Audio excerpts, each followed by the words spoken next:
Bonjour, vous êtes avec Pardieu pour l'Expert Game Award. Aujourd'hui, nous allons parler de Shogun no Katana, un jeu de Federico Randazzo et PS Martensen, qui sont un nom de plume pour les auteurs de Postscriptum, qui est édité chez Placentia Games. Alors, Shogun no Katana, donc le katana de Shogun, c'est ce qu'on va réaliser au bout du jeu. Ici, on va réaliser un katana pour notre Shogun, pour montrer que nous sommes le meilleur forgeron du royaume et ainsi lui apporter le plus beau des katanas qu'il pourra exposer ou utiliser, ce sera son choix. On a donc ici tout un royaume avec différentes maisons, donc ce sont des daimyo différents qui se trouvent ici, chacun avec leur sashimono, le petit drapeau qui représente leur clan. On a la maison du shogun ici avec différentes pièces dans lesquelles on va avoir des personnes de chez nous qui vont aller s'installer, qui vont faire des actions. On a un espace premier joueur, on a un marché qui se trouve ici, la zone des moines qu'on va pouvoir aller chercher pour faire des actions aussi, et une zone expert ici avec des spécialistes qui vont améliorer les sabres que nous allons réaliser dans le cours du jeu. On a une forge ici, chaque fois une ligne associée avec un type de ressource. On a le vernis, on a le bois, on a le métal et le galusha qui est un cuir de manière globale.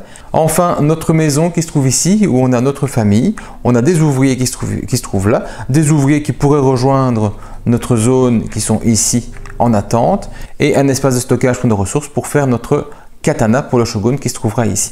En dehors du plateau, on a des points de victoire de fin de jeu ici selon le premier à atteindre certains objectifs, des objectifs qui vont être récupérés à chaque fin de manche, des ressources normales et des ressources améliorées, et on a des plans pour toute une série de sabres. Voilà pour le tour un petit peu du plateau de jeu. J'ai ici une mise en place pour 3 joueurs. On va commencer le jeu en tirant les positions de chaque joueur, premier, deuxième, troisième. Le premier étant celui qui va tirer cette petite pièce-ci, donc chaque fois on va le tirer au hasard, qui vaudra 0 pièce au début, le deuxième aura une pièce, le troisième aura 2 pièces. Et en commençant par le troisième joueur, on va chacun choisir un plan parmi les 3 plans disponibles pour 3 joueurs qui se trouvent ici. Alors un plan, c'est un sabre qui va être réalisé, qui va définir les ressources qui sont nécessaires pour la réalisation de ce sabre, l'ordre dans lequel il faudra les ajouter. Donc ici 2 galuchas, un métal, un bois, un métal. On va avoir l'argent qui est proposé pour la réalisation de ceci, donc ici ce sera 6 sous. On va avoir le niveau de difficulté, on va dire, de la pièce, donc ici c'est un niveau 2, et on a des points de victoire qu'on touchera quand il sera réalisé. Tous les sabres sont prépayés par les acheteurs, donc quand vous allez choisir un plan dans le jeu, vous allez toujours toucher immédiatement l'argent qui est indiqué ici. Ensuite, les points de victoire à la fin du jeu, et le niveau qui se trouve ici va être utilisé uniquement pour des objectifs de fin de jeu, comme par exemple ici avoir 3 sabres réalisés de niveau 3 ou plus, là j'ai un niveau 2. Donc chacun va pouvoir choisir un plan parmi ici en commençant par le troisième joueur et va toucher immédiatement l'argent associé. Si je suis troisième joueur, je vais toucher 6 sous plus 2, j'ai donc 8 sous de départ. Ça pourrait être ceci, mon départage à moi. Donc 5 sous pour ceci et 3 en complément. Imaginons donc que je suis bien troisième joueur et j'ai choisi ce plan-ci. Je vais mettre mon petit marqueur dessus parce que ça, ce sera un marqueur joker, ce sera un sashimono de mon choix quand le plan sera réalisé. Il y aura des objectifs à atteindre en ayant des sashimono différents dans le jeu. Je vais placer ceci sur ma forge dans la première colonne, pas n'importe où. Je vais le placer sur la ligne de la première ressource à placer. Ici, c'est du galusha et donc je vais le placer ici sur la ligne du galusha. Ça, c'est mon départ et chaque joueur va faire pareil en prenant chacun son plan, en prenant chacun ses ressources et en apposant ceci sur la carte. Ça, c'est la carte premier joueur. Sachez ainsi qu'il va être le premier joueur de cette manche-ci. Il va pouvoir changer à chaque manche, mais si personne ne fait rien, il va simplement tourner. Si quelqu'un fait quelque chose de spécifique, c'est réclamer le premier joueur, ce sera ici que ça se passera. Donc cette carte-ci pour le premier joueur. Le démarrage est fait, on va pouvoir commencer à partir du premier joueur. Chacun va pouvoir faire une action. Une action, c'est quoi? C'est utiliser un de ces ouvriers qui se trouve ici présent pour aller le placer sur le plateau de jeu pour faire une action ou pour aller le placer sur la forge pour aussi faire une action. Donc j'ai 4 ouvriers par défaut au début du jeu. Je peux en avoir 3 de plus au fur et à mesure du temps et je vais avoir éventuellement l'opportunité d'aller chercher des moines qui se trouvent ici qui vont me permettre de faire une action supplémentaire, mais en plus une action supérieure, une action qui est plus forte que l'action normale d'un ouvrier. Seulement, aller chercher un moine coûte de l'argent, ça coûte 5 sous à la première manche, 6 sur la deuxième, 8 et 12 à la dernière manche. Donc on va avoir bien besoin de ces moines-là, mais on va avoir besoin de beaucoup d'argent pour les utiliser. C'est super fort les moines, c'est un truc qui vous permet de faire vraiment une action de plus déjà de base, mais surtout d'aller faire des actions plus fortes et donc d'aller plus loin, plus vite pour une série d'actions. Donc avoir de l'argent pour les moines, c'est vraiment très important. On va essayer vraiment de le faire 1 à 2 fois par manche, si on arrive à faire rentrer l'argent comme il faut pour savoir terminer en fait tous nos objectifs. Shogun no Katana va se jouer donc en 4 manches. La première manche démarre ainsi. Je vais choisir donc un de mes personnages et je vais aller le mettre quelque part. Alors quand je vais sur le plateau, bien sûr, à 3 joueurs, je n'aurai pas accès à toutes les cases indiquées 4. C'est comme d'habitude, rien de neuf pour vous. Si toutes les cases d'une zone seraient prises, évidemment, je ne peux pas y aller, donc c'est limité au nombre de cases disponibles. Quand je vais quelque part, par exemple ici, une action très simple, je vais pouvoir aller au marché et acheter autant de ressources que je veux dans la limite de mon budget. Donc par exemple, je pourrais aller acheter un galucha pour 3, je pourrais aller acheter un métal pour 2, ça me fait 5. Par exemple, je vais aller ici, je vais payer 5 et je vais mettre mes ressources ici dans la ligne associée à ce type de matériaux. En bonus, je vais pouvoir aller chercher une des cartes qui se trouve ici, par exemple celle-ci. Cette carte-là, je vais la mettre sur le côté de mon jeu, je vais l'utiliser quand je veux. Parfois, c'est en faisant une action spécifique. Par exemple ici, je vais pouvoir l'utiliser quand je vais chercher un moine et je paierai 3 de moins que le prix annoncé. Donc mon premier moine qui se trouverait ici, eh bien je ne le paierai que 2, 5 moins 3, plutôt que le prix normal. Donc ces cartes-ci vont avoir des cartes qui vont avoir une action très importante dans le jeu, une action directe et une action indirecte qui va se placer autour de la forge, mais j'y reviendrai. J'ai donc, qu'importe le nombre d'achats que je vais faire ici, je vais prendre une carte en récompense, en compensation. Si je vais avec le moine, je vais faire les achats pareils, je vais prendre une carte et le moine apporte une deuxième carte, donc je vais pouvoir prendre 2 cartes qui se trouvent ici, soit 2 cartes directement visibles, soit j'en retire une, j'en remets une nouvelle et je peux reprendre la nouvelle qui vient d'apparaître. Deuxième endroit où je peux aller, c'est ici, sur les zones où je vais prendre commande pour une nouvelle fabrication. Une nouvelle fabrication, eh bien, je vais prendre mon bonhomme, je vais mettre à la place du plan que je vais chercher. Je vais toucher immédiatement l'argent indiqué, donc les 3 sous ici. Je vous l'ai dit, on touche directement quand on prend commande d'un plan. C'est un plan niveau 1. Il vaudra 4 points de victoire à la fin du jeu et il commence par un métal et puis 4 bois. Un métal, 4 bois, je vais donc le placer dans la ligne métal. Ce qui veut dire que je n'aurais pas pu prendre cette pièce-ci qui vaut 6 parce qu'elle commence par un galucha et j'ai déjà une pièce qui se trouve ici avec un galucha. Donc je ne peux pas le mettre s'il y a déjà quelque chose, s'il y a déjà un plan qui est en cours, qui est en attente quelque part. Et ça, dans le jeu de la forge, on ne pourra jamais avoir 2 pièces sur la même case. Ce n'est pas tout. J'ai pris ici, je vais prendre le sashimono qui va avec pour dire que je travaille pour ce clan-là, pour cette maison-là. Et je vais prendre la carte qui se trouve ici au-dessus. Le bonus d'un moine, ce serait de prendre en plus un sashimono de mon choix parmi tous les sashimono existants. Et donc, par exemple, je vais prendre celui-ci que je vais placer là sur ma piste. Les sashimono, ils vont servir à quoi? À la fin du jeu, tous les sashimono qui ont été récupérés parce que le plan a été réalisé vont se placer ici. Eh bien, si j'ai des séries différentes, donc les 4 sashimono, j'ai 10 points de victoire. Si j'ai 3 sashimono, j'en ai 6, j'en ai 3 pour 2 et j'ai un point de victoire pour un seul. Et si j'ai plusieurs séries, donc j'ai plus que 4 ou j'ai plusieurs fois le même, eh bien je vais faire des séries différentes. Donc je pourrais très bien en avoir un de chaque clan, puis ensuite en avoir 2 différents, et puis en avoir un tout seul, et donc j'aurai 10, plus 3, plus 1, donc le nombre de sashimono va importer. Et celui-ci va me permettre d'être transformé quand il sera réalisé en un sashimono de mon choix, et je vais rajouter ce qui me manque en fait pour aller faire le plus de points de victoire, c'est assez simple. Donc le moine me permettrait d'en reprendre un deuxième immédiatement. Alors ici, c'est spécial, je vais toucher 4 sous et je m'assure d'avoir la première place pour la manche suivante. Donc c'est ça qui ça va faire directement. Et le moine va permettre de faire le bonus d'une des autres zones existantes, voire même la forge. Donc aller récupérer une carte de plus, aller chercher un sashimono. Si je vais avec un moine, je dois avouer, ce n'est pas nécessairement l'action la plus importante de venir faire ici qu'un moine, mais à vous de voir. Quand je vais envoyer un personnage dans le palais du shogun, je vais avoir quelqu'un de ma famille qui se trouve ici, qui va être invité, bon on n'appelle pas vraiment ça des otages à l'époque, à aller chez le shogun pour s'assurer de ma loyauté en fait. Quand je vais choisir ma position sur le shogun, je vais aller dans une des pièces du palais du shogun. Je vais pouvoir ainsi faire l'action qui est associée. Je ne pourrais pas avoir deux membres de ma famille dans la même pièce, mais par contre, les autres joueurs pourraient eux aussi être présents dans la même pièce sans aucun souci. Je fais ça quand je n'ai pas encore tous mes membres de la famille qui sont présents ici. Donc j'en rajoute un au fur et à mesure. Quand ils sont déjà tous présents, je peux en prendre un pour le déplacer ailleurs dans une autre pièce. Ayant fait ça, je vais pouvoir toucher ce qu'il y a comme production de la zone. Par exemple ici, avoir 2 sous. Si j'avais plusieurs membres de la famille, je ferais toutes les actions des pièces sur lesquelles ils se trouvent. Donc j'aurais aussi bien 2 sous que le déplacement d'un de mes experts ici qui pourrait changer de colonne et aller comme ceci, ou je pourrais payer 1 sou pour avoir un bois directement. Donc je toucherai 2 sous, je paye 1 sou, donc au final je ne touche que 1 sou et je me récupère un bois. Ça, ce serait mon action si toute ma famille était présente ici. Donc si je n'ai pas encore toute la famille, j'en place un à un endroit. Quand elle est présente, que je me mets ici, je pourrais décider de déplacer un bonhomme quelque part d'une pièce vers une autre. Les autres joueurs vont pouvoir avoir un bonus quand je fais cette action-ci, c'est-à-dire qu'ils vont pouvoir toucher une production d'un de leur personnage qui se trouve ici. Donc par exemple ici, toucher 2 sous, si le bleu était aussi présent parce qu'on avait déjà joué des tours supplémentaires et qu'il fait un petit peu plus de monde, on pourrait très bien avoir ceci. Donc le rouge choisit, le bleu fait uniquement celui-là. Et donc chacun va pouvoir faire, on n'est pas obligé, mais chacun va pouvoir faire l'une des actions. Dès que quelqu'un vient ici, il touchera un bonus. Donc cette zone-ci est super importante en début de jeu parce que vous allez placer des personnages et en plus vous allez récupérer des ressources, mais quand les autres y vont aussi, vous allez aussi récupérer des ressources.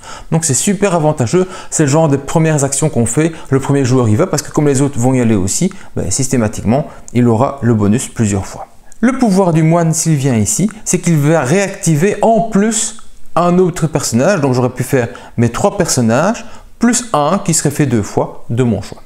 Avant de parler de ceci, je vais devoir parler un petit peu de la forge. Et la forge, ça se passe comment? Bien, je vais placer un personnage et je vais faire travailler les plans qui se trouvent dans une colonne ou dans une ligne. Donc, mes bonhommes, ils vont aller ici au-dessus pour travailler sur des colonnes ou sur le côté pour travailler sur des lignes.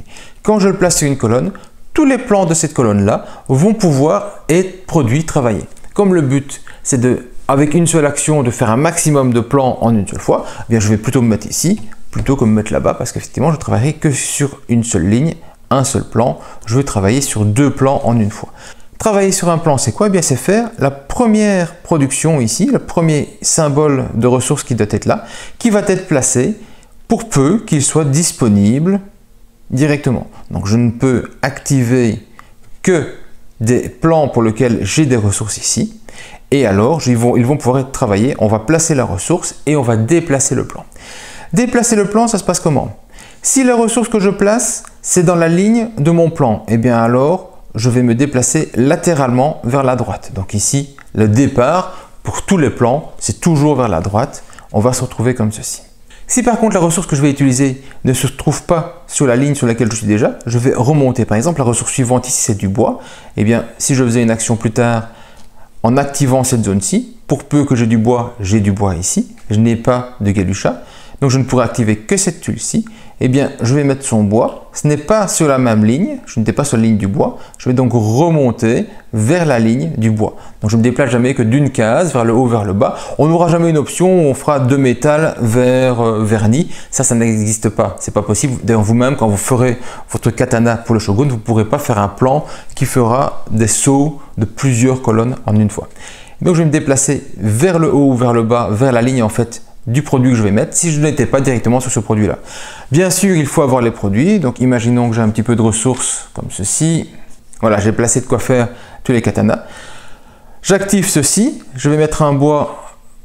Il va donc se déplacer sur la droite, c'est la même ligne. Je vais mettre un galucha. Il va se mettre sur la droite, c'est la même ligne. Et on va donc avancer ainsi. Le suivant, ce sera du métal, ça va monter. Et imaginons que je sois ici et que je désire faire cette action-ci. Si je mets du bois là, je ne sais pas parce que comme j'ai dit tout à l'heure, on ne peut pas être à 2 sur la même zone. Donc je vais m'assurer d'abord de faire ceci avant de faire cela en activant la ligne ici serait bon.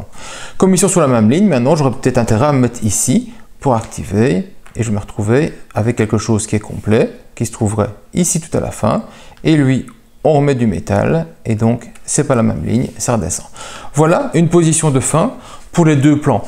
On le sait dès le départ, ce n'est pas une surprise, l'endroit où ils vont terminer, on connaît le chemin qu'ils vont faire vu qu'on connaît toutes les ressources qui vont devoir être mises et dans quel ordre. Donc on peut se faire une idée, je vais devoir passer par ci ou par cela. Donc ça c'est vraiment super important parce qu'on va devoir essayer de les terminer parce que quand ils seront terminés, ils vont aller ici, le premier va aller là, le deuxième va aller là et donc en plaçant le deuxième, je vais pouvoir libérer un personnage et faire une action supplémentaire. Donc quand vous prenez des katanas avec un plan qui a beaucoup de ressources à mettre, eh bien obligatoirement vous allez faire beaucoup d'actions avant qu'ils ne se terminent. Certains plans ont beaucoup moins de ressources et donc on va les terminer beaucoup plus vite pour libérer nos personnages, qui est un petit peu le but au début, c'est de faire des plans rapides pour libérer, pour avoir des actions supplémentaires pour pouvoir faciliter le reste du jeu. Alors il y a certaines configurations, comme par exemple ceci, je commencerai avec un bois, je commencerai avec un métal, je me retrouverai ici, je vais à nouveau reprendre quelques petites ressources pour savoir vous l'expliquer. Je commence avec un métal, j'active ma zone, j'avance de 1, clac, j'active ma zone, j'avance de 1. Je me retrouve ainsi. Si je dois activer ceci, je vais être embêté parce qu'effectivement il y a celui-là qui est terminé et qui est en attente. Donc je peux décider, bon ok, je le termine et je l'envoie ici. Je vais toucher les points de victoire, 6. Je vais toucher des points de victoire selon la manche sur laquelle je suis en train de jouer. Imaginons que je suis à la deuxième manche, ce qui est déjà très bien pour terminer un 5. J'aurai 2 points de victoire bonus. Donc ça me fait 8 points de victoire. Et je vais avoir des points de victoire par rapport à mes ressources qui seraient améliorées ici. Là, j'en ai aucune. On va expliquer les ressources améliorées dans un instant. Donc j'aurai ici 8 points de victoire si je termine mon katana comme ceci. Ainsi, je l'ai libéré en faisant l'action. Je peux donc avancer ici, vu que je vais mettre à chacun le même symbole. Puis l'action suivante de les faire travailler, eh bien le problème c'est que celui-là doit descendre et celui-là doit monter. Eh bien on peut faire un switch, c'est-à-dire qu'on peut très bien, avec les actions simultanées des deux, pouvoir les glisser l'un vers le haut et l'autre vers le bas, si chacun doit prendre la place de l'autre. Quand vous devez faire des actions où vous allez avoir chacun qui peut prendre la place de l'autre, je peux le faire. Mais attention, ça nécessite que les deux plans puissent bouger en même temps. Pourquoi je dis ça? Parce que je reviens à mon exemple ici et je vais vous montrer l'action qui se trouve ici. Donc si j'avais un personnage ici, je faisais ceci, je peux activer tout, je vais peut-être déplacer avant de le mettre ici. Et là, j'ai droit à une action de déplacement. Une action de déplacement, en fait, je ne sais faire aucun des deux. Parce que lui doit venir là et lui doit venir là. Et donc, je dois avoir 2 actions de déplacement pour réussir à le faire. Et donc ça, c'est juste pas possible. Donc, les inversions, c'est possible seulement si je fais bouger les deux dans la même action. Donc, les deux doivent pouvoir bouger. Avec une seule action, je ne saurais pas le faire. Le pouvoir du moine, ça va être de pouvoir dire, ben tiens, je fais l'action ici. Donc, à nouveau, clac, clac, je paye pour tout le monde. Et je peux ensuite faire bouger n'importe quelle plaquette, n'importe quel plan, qu'importe l'endroit où il soit, qu'il soit dans l'endroit où je me trouvais déjà, donc ici, pouvoir dire avancer de 1 en plus, ou qu'il soit sur une autre ligne, une autre colonne. Ce qui est parfois très utile parce qu'on pourrait dire, eh bien, tiens, j'en ai 2 ici, j'ai un plan qui est derrière, je fais d'abord avancer mon plan derrière, et puis ensuite j'active la ligne, et donc je peux pouvoir en faire bouger 3 au lieu d'en faire bouger 2. Donc, utiliser le moine dans la forge, en fait, c'est super puissant. Ça permet de décaler quelqu'un, puis de faire bouger les autres. Vous allez voir, vous avez tout un petit blocage ici avec ces pièces-ci. C'est la partie la plus intéressante en fait du jeu, c'est vraiment la forge. Eh bien, le moine va vous permettre de débloquer certaines actions que vous n'aviez pas bien gérées quand vous avez choisi vos plans, parce que vous les avez pris pour d'autres raisons, pour la carte, pour le sashimono, pour l'argent qu'ils allaient vous rapporter, mais pas nécessairement pour leur réalisation. Alors, la forge étant expliquée, je reviens ici à une petite action spécifique. Là, vous avez une pièce qui est dans le noir. Eh bien, c'est un effet continu, c'est-à-dire qu'on ne l'active pas en allant ici, c'est pas possible, il n'y a rien à activer. Mais quand je ferai l'action de marcher, cette zone-ci, eh bien, je pourrai, avec une des ressources que je viens d'acheter, faire déplacer immédiatement quelque chose. Donc, en faisant ceci, je vais acheter pour 2 un métal. Eh bien, avec 2 un métal, je pourrais placer mon métal et le faire avancer ainsi. Ça, c'est l'action qui va aller avec. Venons-en maintenant à cette zone-ci des experts. Quand je vais placer un personnage ici, je vais pouvoir déplacer un de mes experts d'une colonne. Donc, par exemple, celui-ci, je le fais avancer de 1. Ensuite, je vais pouvoir utiliser tous mes experts pour améliorer les ressources présentes sur mon katana, c'est-à-dire magnifier le fait que j'ai un vernis de meilleure qualité, je vais travailler sur le bois, je vais travailler sur le métal, je vais graver quelque chose dessus, je vais améliorer le cuir, qu'importe ce que je vais faire, mais en tout cas je vais améliorer. Je peux améliorer chaque type de ressource une fois, autrement dit. Donc je peux améliorer ici un vernis, mais j'en ai pas. Je peux améliorer par contre un bois, eh bien je pourrais prendre ce bois-ci et je vais l'améliorer en mettant ceci à la place. En le faisant, je vais toucher l'argent de la colonne où se trouve mon expert. Mon expert, il est ici, en bois. Eh bien, je vais toucher 1 sou. Je peux améliorer un métal. Eh bien, je vais améliorer le métal qui se trouve là. Et je vais ainsi toucher à nouveau. Je suis sur métal, je vais toucher 1. Bon, mon galucha, il est à 2. Donc, je vais le remettre ici pour revenir un petit peu à ce qu'il faisait à la fin. Et j'aurais pu l'améliorer aussi et mettre un blanc dessus. Ça, je peux faire ça sur n'importe quel katana, donc je peux aller sur des katanas différents si j'ai envie, mais par contre c'est une ressource pour chacun, donc j'ai 1 sou pour l'un et 2 sous pour le galucha. Voilà, si moi je suis un petit peu à jour.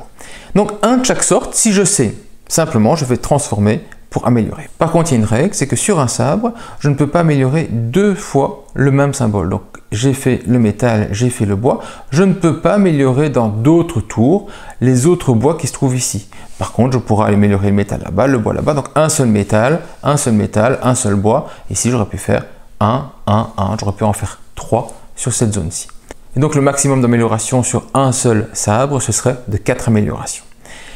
Comme je l'ai dit tout à l'heure, quand je termine un sabre avec ces améliorations, donc je pense à mettre ça ici, je le place ici, je touche les points de victoire du moment, les points de victoire du sabre, je vais toucher ici donc des points de victoire par ressources améliorées. J'ai ici un métal, 2 points de victoire, j'ai ici un bois, 1 point de victoire, donc 4 plus 2 plus 3, je me retrouve donc avec 9 points de victoire pour jouer ici. Et donc je passe à 17. Celui-ci, s'il avait été amélioré, aurait donc libéré ceci, qui faisait une action en plus, et donc j'avais un galucha, j'aurais eu 3 points de plus que ce que j'avais calculé tout à l'heure. Ça, je choisis ce que je veux comme Sashimono. Imaginons, je prends un blanc qui se trouve ici, je me retrouve avec ceci. Donc ça va être utilisé immédiatement quand je sors à ce niveau-là. Alors ce n'est pas tout ce que je vais avoir. Alors, je reviens ici, toujours en arrière, clac et clac. Je vais aussi activer les zones dans lesquelles j'ai terminé mon sabre. C'est-à-dire que ici, je vais activer la ligne et je vais activer la colonne. Donc je vais toucher un bois et 4 sous. Là-bas, je vais toucher 1 sou et un métal. Des trucs que je touche immédiatement, que je vais placer ici. Potentiellement, je pourrais utiliser, si je faisais une action de création de forge directement, pour faire avancer quelque chose d'autre. Donc je peux dire, tiens, je le fais avancer, je termine, je récupère la ressource de fin et hop, j'utilise cette ressource-là pour faire avancer un autre sabre qui n'aurait pas eu les ressources directement. Et enfin, il y a ceci. Ceci, je vous ai dit, quand je vais le faire, je vais pouvoir donc avoir ici une réduction de 3 pour aller chercher un moine, mais là-bas au-dessus, il y a de l'argent et j'ai un petit symbole, une petite valeur en argent aussi. Quand je fais l'action qui se trouve ici en bas, je peux ensuite immédiatement décider est-ce que je paye 3 sous, ici, pour aller placer cette carte au bout d'une ligne ou au bout d'une colonne. Donc je peux très bien aller le placer quelque part pour maximiser mes profits. Si je fais ça, en terminant cette zone-ci, je vais toucher en plus 2 sous. Mais quand je terminerai celui-là, je toucherai aussi en plus 2 sous. C'est le genre de carte donc super intéressante que je vais pouvoir utiliser. Celle-ci, quand je fais l'action là-bas tout à l'heure, j'aurais pu avancer un personnage de plus et donc faire son action. Pour cela, ensuite je payais ou pas 1 sou et j'aurais pu le placer en dessous. Et donc en terminant ici et en terminant là-bas, je toucherai alors aussi un bois en plus du sou qui se trouve là. Donc tout ça, ça va être amélioré autour de mon plateau pour faire des bonus supplémentaires. Donc ces cartes-là sont super utiles pour améliorer votre plateau. Attention, je ne peux pas placer 2 cartes au même endroit, sauf si je touche des cartes comme ceci, qui me permettrait de placer une deuxième carte à un endroit, donc que ce soit cette carte-ci ou que ce soit une autre carte que je viens de réaliser. En jouant ceci, je pourrais mettre 2 cartes qui seraient alors au même endroit et donc maximiser une colonne ou une ligne où ça se terminerait. Donc ça c'est un truc qui se réfléchit aussi en disant tiens, je vais prendre beaucoup de trucs qui vont se terminer en bois, donc je vais terminer sur la ligne du bois, je vais essayer de maximiser ma ligne de bois pour être la plus rentable possible en fait pour mon jeu. On a des cartes ici qui permettent par exemple de doubler les points de victoire indiqués sur la petite fleur, donc 5 x 2 ou 6 x 2 par exemple ici. Et ensuite, je pourrais dire, tiens, je la joue, je double les points de victoire, je paye l'argent et clac, je le mets ici en dessous et en plus, je retouche les sous qui vont aller avec. Je pourrais avoir ici quelque chose qui va doubler ce que je touche en ligne ou en colonne quand je termine quelque chose. Et je peux l'activer et puis ensuite payer et le mettre lui-même dans la ligne ou la colonne pour en profiter. Donc ça, ce sont toutes ces cartes-là qui vont me permettre d'améliorer les choses, d'améliorer mes revenus, mes ressources au fur et à mesure du jeu. Et vous avez vu, l'argent, pour les moines, c'est super important, j'en ai vraiment besoin, beaucoup, pour savoir utiliser ces moines-là dans l'ensemble de mon jeu. Ensuite, l'autre chose qui est importante à dire avec ces sabres aussi, c'est que quand je les récupère et que je les mets ici, je vais pouvoir choisir parmi les ressources qui se trouvent ici, 2 ressources que je vais considérer comme étant maîtrisées. Et donc, je vais peut-être maîtriser, donc par exemple ici, le blanc et le gris, le galusha et le métal, que je vais mettre ici au-dessus. C'est ce que je prépare pour faire le katana du shogun. Donc c'est ma compétence pour le katana du shogun. Le katana du shogun, il pourra être fait et envoyé quand j'aurai les 4 ressources de base. Donc ici, je peux en choisir 1, 0 ou 2 en le faisant. Je peux prendre le bois parce que j'en ai besoin obligatoirement. Imaginons que je prenne un deuxième bois. Et donc, je me retrouve ainsi. Le problème, c'est que pour l'instant, je n'ai pas de lac et donc je vais devoir trouver du vernis que je vais terminer ici aussi. Donc, il va commencer ici, puis après, ce sera cela, puis après, ce sera cela, il va monter. Hop, j'en ai besoin d'un et il faudrait ici, et hop, il va monter. Quand il sera terminé, je l'envoie là et je récupère ce qui me manque là-bas. C'est au minimum ceci. Donc, je vais me retrouver avec à un certain moment des ressources. Minimum 4, une de chaque, maximum 7, dont une de chaque. Quand je décide, c'est moi qui décide à quel moment je vais le faire. Je dis, oh là, je vais lancer le katana du shogun. C'est le but du jeu, c'est comme ça que ça s'appelle quand même. Donc, il faut essayer de le faire et il faut vraiment le terminer avant la fin du jeu. Vous ne pouvez pas avoir le katana qui est encore un jeu. Enfin, si vous pouvez, mais vous allez gagner beaucoup moins de points de victoire que les autres. Donc, vous ne pouvez pas. Et donc, vous allez le lancer quand vous désirez. Je désire le lancer à minimum avec ceci et je vais faire le plan du katana. Donc, je ne vais pas le placer dessus. Faites attention quand vous mettez vos connaissances, vous n'allez pas déforcer, n'allez pas enlever les ressources qui se trouvent ici. Donc, je vais bien en mettre ici. Et elles ne sont pas disponibles, donc je vais devoir aussi avoir les ressources là-bas pour le réaliser, mon katana. Mais je vais faire son plan. Comme j'ai une seule ressource rouge, une seule ressource blanche, je dois commencer par là ou par là. Donc, imaginons je commence le rouge, ici. Je vais ensuite descendre, ça va être du bois, je n'ai pas le choix. Ensuite, encore un bois, un métal et du galusha. Et ainsi, j'ai quelque chose qui va être cohérent et surtout qui va être réalisable. Parce que si j'avais mis quelque chose comme ceci, tac, tac, tac, j'aurais donc fait rouge, bois, métal, bois, et puis j'ai un saut de 2, je ne sais pas le réaliser, donc je ne peux pas faire un truc ainsi. Donc, si vous voulez faire des machins, ça doit être réalisable. J'ai défini les diverses étapes de mon katana. Je commence donc, il va ici parce que la première ressource, ce sera du rouge. Et ça va être un katana, ça va être un sabre à réaliser comme les autres. Je vais donc pouvoir le faire avancer pour peu que j'ai les ressources ici à ma disposition. Donc il faut d'abord avoir été chercher les ressources nécessaires. Bon, pas en une fois, on peut faire ça tranquillement dans le cours du jeu. Et puis activer la colonne ou alors aller chercher son moine pour le placer ici. En le plaçant ici, je peux activer la colonne ici, plus un autre. Et donc, je commence par le plus un autre, je fais avancer ceci. Puis, je fais activer la colonne. Hop, je fais descendre et je mets ceci. Donc, je respecte mon plan au fur et à mesure du temps pour le faire avancer.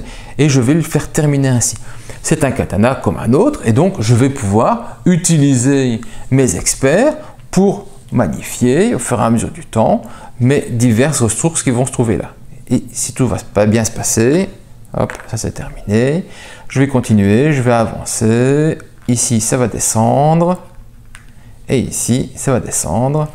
Je vais peut-être encore réussir à magnifier le tout ici. Je remplace.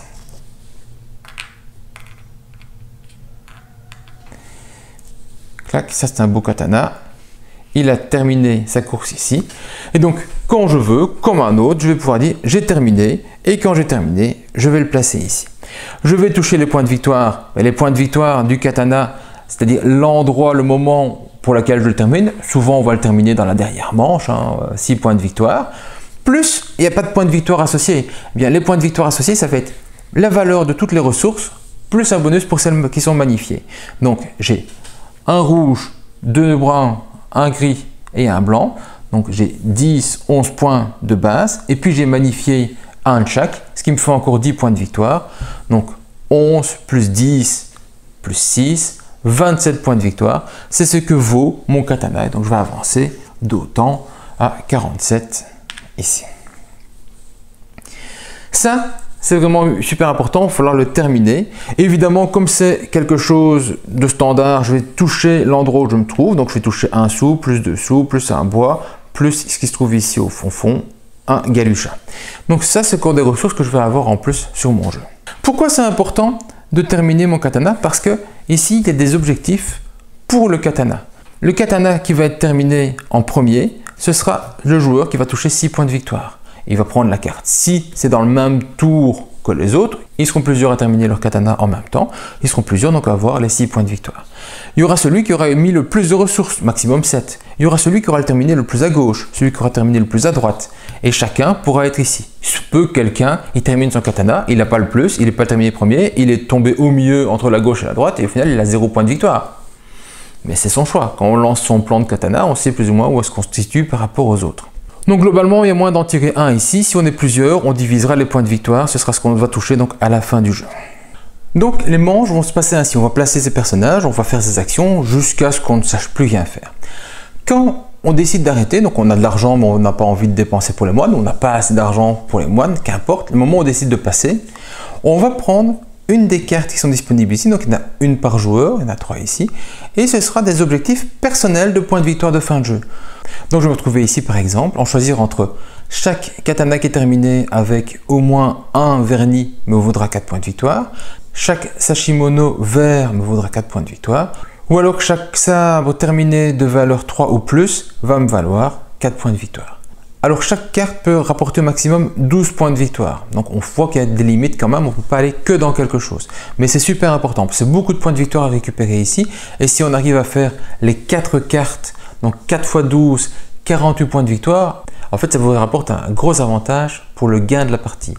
Parce que le reste des trucs, les sabres que l'on va faire ici, sont des points de victoire qu'on va toucher. Et globalement, tout le monde a plus ou moins les mêmes points de victoire de sabre. Ça dépend un petit peu de ses développements et ça dépend du nombre de pièces qu'il y avait nécessaire. Mais si on termine avec 5 sabres et le katana du shogun chacun, on aura alors sensiblement les mêmes points de victoire. Ce qui va donc faire la différence, ce sont ces cartes-ci. Si on arrive à les faire et à les maximiser à 12 points, c'est vraiment un gros avantage. Donc imaginons ici, j'ai été prendre ceci et en le prenant, je m'étais déjà bien dit que pour les manches suivantes, j'allais faire ce que j'ai fait ici, prendre plus de 3 et de 4 pour avoir plus de points de victoire associés. Chaque joueur, au moment où il va passer, va pouvoir aller prendre quelque chose. Ce qui rend beaucoup plus intéressant en fait la place de premier joueur. Si tout le monde va au bout de ses actions, donc il va aller chercher ces 2 moines et ce même nombre de personnages, imaginons, eh bien le premier joueur aura le plus de choix pour augmenter ses possibilités.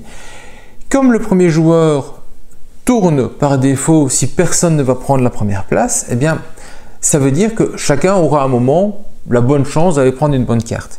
Mais si effectivement quelqu'un va ici et va casser l'ordre, la rotation en fait du nombre d'actions, eh bien on va pouvoir avoir des avantages par rapport au fait d'aller chercher la carte plus souvent en premier voire en deuxième par rapport à un choix existant. Donc le premier joueur, ça rapporte pas grand chose, 4 sous c'est vraiment pas grand chose, c'est une action de perdu quelque part, mais ça peut faire beaucoup de points de victoire parce que ces points de victoire-ci sont très importants.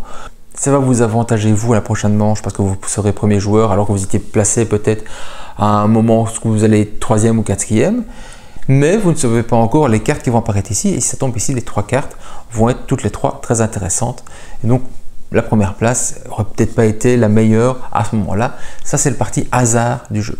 Donc à chaque manche, on va retirer ici, chacun va prendre et on va remettre des nouvelles cartes qui vont rapporter des points de victoire. Donc tout ceci va me rapporter effectivement beaucoup de points de victoire en fin de jeu. Avant de calculer les points de victoire de fin de jeu, un petit commentaire malgré tout sur le katana qui se trouve ici. Si j'avais placé ici des ressources, des spécialités en fait que j'ai gardées suite à mes différents katanas et que je me rends compte que c'est trop court, j'aurai pas le temps de tout mettre et qu'en fait ce bois là faut pas que je le mette, donc je vais pas le mettre ici à la fin, j'aurai moins de points de victoire. Et bien c'est embêtant parce que du coup je toucherai la moitié des points de victoire affichés ici, c'est ceci, cette carte là que je prends alors, c'est une sorte de déshonneur. Je n'ai pas été faire le meilleur katana que je pouvais faire vu que je me suis retenu dans un domaine. Et à la place d'avoir 6, j'aurai que 3 si je touche une de ces cartes-ci. Ça permet aussi parfois de dire, bah tiens, si je fais comme ça, je vais avoir aucun point de victoire parce que je serai chaque fois dans les mauvaises zones. Je ne vais pas terminer le premier, je ne vais pas être le plus à gauche ni le plus à droite et j'aurai pas le plus de ressources. Bah alors je vais minimiser un petit peu les gains. Je vais peut-être essayer de terminer premier. Je ferai quand même 3 points de victoire si je termine premier en mettant moins de ressources. Idem. Si je m'étais trompé et si je me dis bah tiens flûte, alors j'aurais pas dû prendre ça pour le premier, ça pour le deuxième et j'ai une ressource de mauvaise que j'aurais dû reprendre, j'ai oublié de prendre la rouge par exemple ici qui était nécessaire, eh bien je peux la prendre mais c'est pareil, j'ai un déshonneur parce que j'étais pas vraiment dans mon travail exact qui se trouve là.